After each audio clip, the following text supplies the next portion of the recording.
As Treasurer Jim Chalmers prepares to hand down the budget, cost of living remains the defining issue for voters in the upcoming election. Kenny Heatley breaks down how much household costs have increased under the Albanese government.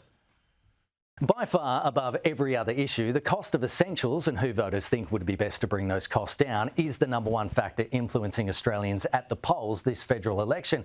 But just how much has the cost of living increased under Anthony Albanese's tenure as Prime Minister? Let's start with mortgage repayments. The RBA has raised the cash rate 12 times since the Labor government came to power and has cut once. In May 2022, the average mortgage size was $615,000.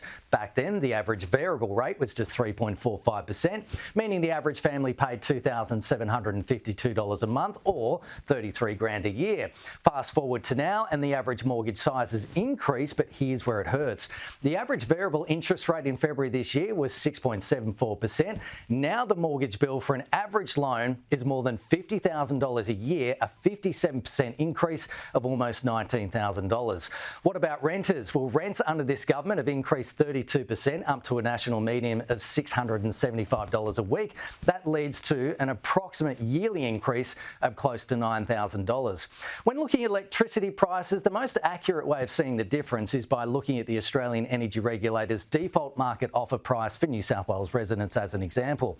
In July 2022, the average DMO was $1,675. Right now, it's over $2,000, an increase of $355 a year. But the $300 a year energy rebates have slashed that increase to $54.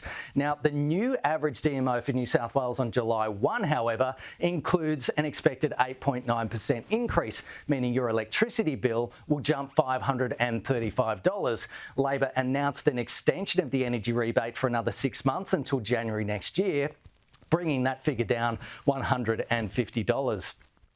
Secret shopping by News Corp shows a basket of 29 items costs an average 32% more at the checkout. That's an extra $3,000 a year for a typical family supermarket shop.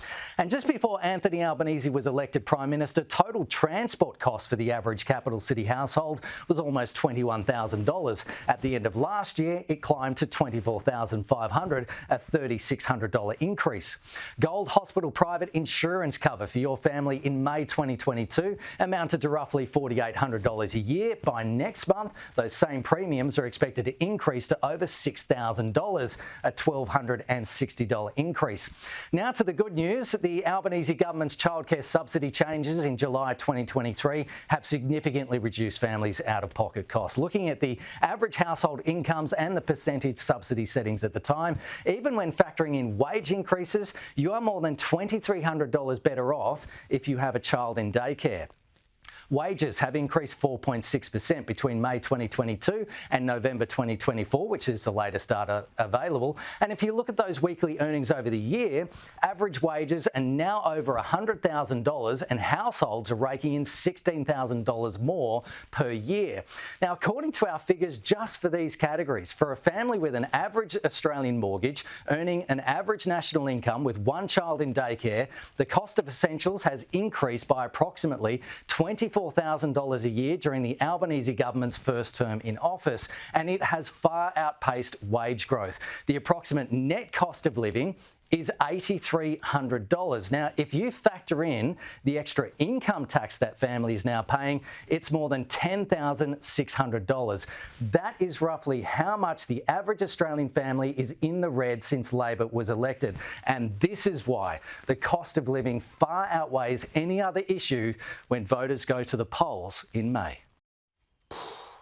11 grand worse off.